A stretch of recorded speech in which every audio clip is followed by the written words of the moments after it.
الكلم الطيب كالشمس يشرق في الروح وفي النفس ويرطب فينا. السلام عليكم ورحمة الله وبركاته. الحمد لله والصلاة والسلام على رسول الله صلى الله عليه وعلى آله وصحبه وسلم تسليما كثيرا مزيدا. أخواننا، من الحاجات المهمة شديد إنه الناس يراعوا الرسائل اللي بتكون في الواتساب في الفيسبوك، من الشائعات اللي بتكون منقولة. كم من الناس يعني ما يهمه إلا يرسل بس واحد حديث يعني صحيح ضعيف كتبه ساي أي عايز يرسل بس. دي واحدة من المشاكل الكبيرة جدا، وخاصة إحنا في السودان هنا. يعني التداول حق الرسائل هنا يعني في السودان الناس بياخدوه ببساطة. الناس في كل الدنيا بقت تتعامل بالواتساب والميديا بصورة عامة. المشاكل اللي بتصل من تقطيع الأرحام. تخيل معي واحد يرسل له رسالة يعني في جروب وهو ما عارف المغزى الحقيقي من الرسالة دي. ليه الرسالة دي الناس دارين ينشروها؟ شائعة، كلام في قبيلة معينة، كلام في شخص معين، وتلقى الناس ناشر الموضوع وناشر الصور بدون ما تثبت، بدون ما تتبين. ربنا سبحانه وتعالى يعني قالوا إن جاءكم فاسق بنبأ فتبين. ربنا قال إن جاءكم فاسق بنبأ فتبينوا. يعني المسألة دي مهمة فيها التبيين قبل ما تنشر.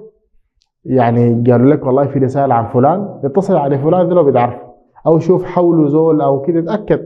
يا اخوانا كلامك قالوا ده صح ولا كلام واتساب ساي؟ لا، قالوا لك صح ما الا تنشره، حتى لو صح ما الا تنشره الا لو فيه فايده وفيه خير. وكمان في الدين، الناس عندها في الدين تساهل عجيب، يرسلوا احاديث غير صحيحه وقصص كثيره غلط بس داري يرسلوا بس. تحرق يكتب لك جمعه مباركه ولا يكتب لك يعني سنة سعيدة ولا ما عارف شنو. ما في مشكلة انك تكتب حاجات، لكن ما تنقل حديث غلط، ما تنقل حديث لم يصح عن النبي عليه الصلاة والسلام. والنبي عليه الصلاة والسلام يورينا كلام خطير، يقول من كذب علي متعمدا فليتبوأ مقعده من النار. يعني خليك عارف، كذبت على النبي عليه الصلاة والسلام، قلت حاجة النبي ما قالها، ما قعدك كرسيك فخم جدا في جهنم، كرسي جاهز يعني مقعد للإنسان الذي ينقل في دين الله سبحانه وتعالى ما ليس فيه. ودي واحدة يا أخواننا من الحاجات التي تضيع على الناس دينهم وآخرتهم. ما تستعجل في انك تنقل أي حاجة، وما تستعجل في انك تنشر أي حاجة ولا تشير حاجة ما منها فايدة. إياكم والمعاصي الدائمة. الواحد يحذر. أنت ممكن تموت لكن رسالتك ما تموت.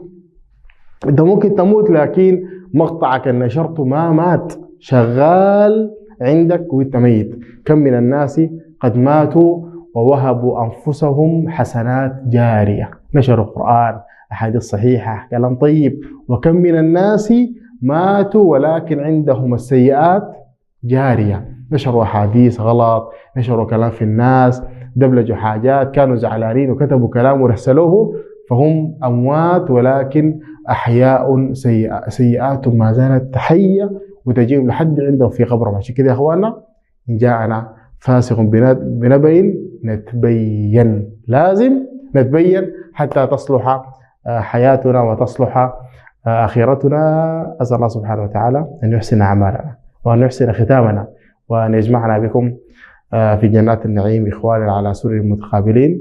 السلام عليكم ورحمة الله وبركاته. الكلم الطيب كالشمس يشرق في الروح وفي النفس ويرطب فينا.